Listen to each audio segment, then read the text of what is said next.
Hello, Wide Open Adventures. I've got another encounter for you today. I hope you enjoy it. This is going to be an early morning video drop. I wanted to try this to see how you all liked a early morning, to see how it does. Kind of messing around with the numbers and the times to see if we can boost some of these videos, get more likes on them and more views. So let's see how this 8 a.m. Central Standard Time video drop does for us, guys. And don't forget to smash that like button. And if you would like to help support Bring Hunter Home, the links are in the description. Thank you very much, and let's get on to this encounter. So we have all heard the stories about the neighborhood Wendigo, skinwalker, or dogman, or whatever you want to call it. Boy, in a house, out in the country at night, you know the drill. That's why I was rather reprehensive toward the idea that my father, who was divorced by my mother a good 4 years before, would be moving in with a girl named Janet. She lived just outside a small town called Winthrop in Washington State, which has a measly population of about 420. Her home was situated on a hill, on a large and secluded property that featured access to a creek and train tracks. She had a front yard that was damn near an acre, with a thin line of trees around the edge. The rest of it was a clearing that would allow her and her dogs, Rusty and Ranger, to graze during the day. At night, though, the field would become so dark that I couldn't see past the midpoint of the perfect conditions.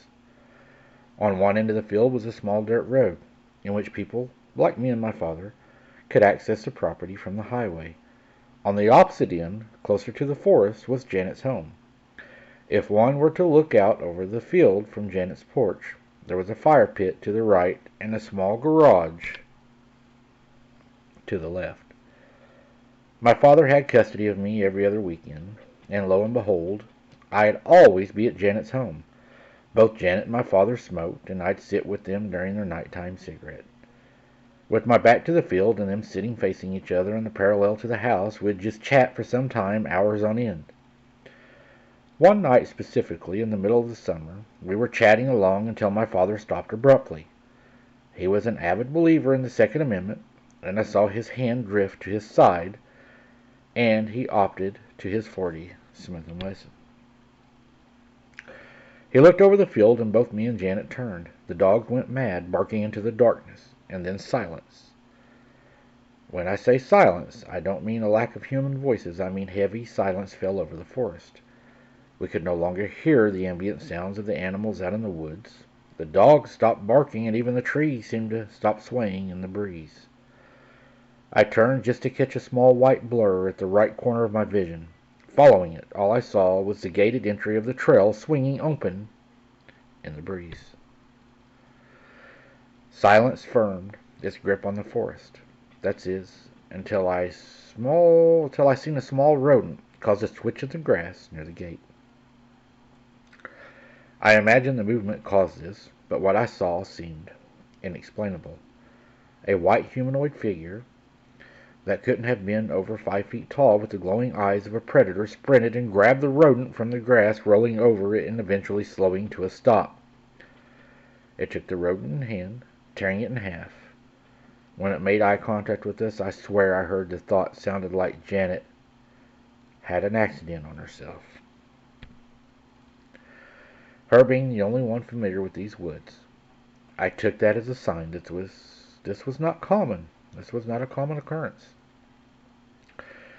We sat for what felt like hours, keeping eye contact with the monstrosity that sat before us. Without warning, it turned sharply and exited at a full speed through the gate and into the woods.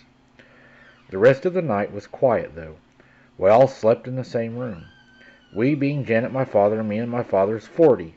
The next morning, my dad and I packed hastily so that we could return home. Soon after, my father found a new place to stay in the center of Tacoma.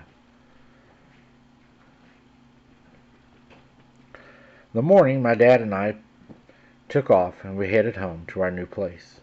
His fondness of the outdoors seemed to wane after the experience, and we are yet to return to her home. We spoke about it on our drive, and I asked my dad what he thought it was. Said he had never seen anything like it in his life. It was a super pale, human-looking creature.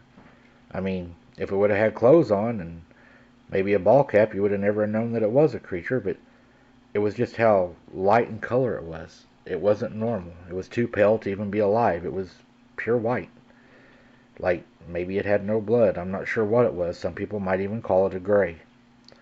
I don't know what it was that night or why it attacked a rat at the front of the gate. Maybe it was an opportunity for it to eat something. Maybe it was hungry. Would it have hurt us? I don't know. My dad said that he did call Janet a few times after that, and she said all was quiet and there had been no other problems.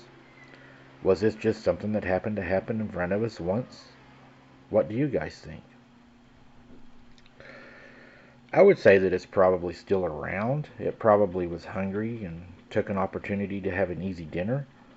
It may not be something that's going to bother her, and I'm going to say right now.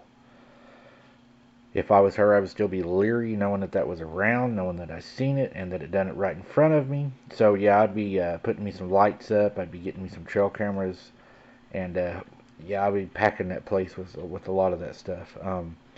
Remember, just because they don't hurt you the first time you see them does not mean that they're not going to hurt you in the future, or they're not that they're not a future threat. I believe that you should be careful with all these things, and I don't believe they're your friend. Even if they visited with you or whatever, I believe that they are deceiving you.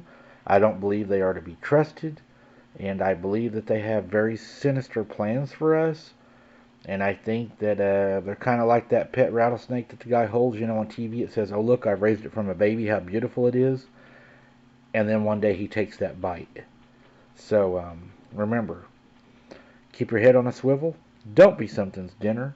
And until next time, guys, be safe, and don't forget to smash that like button.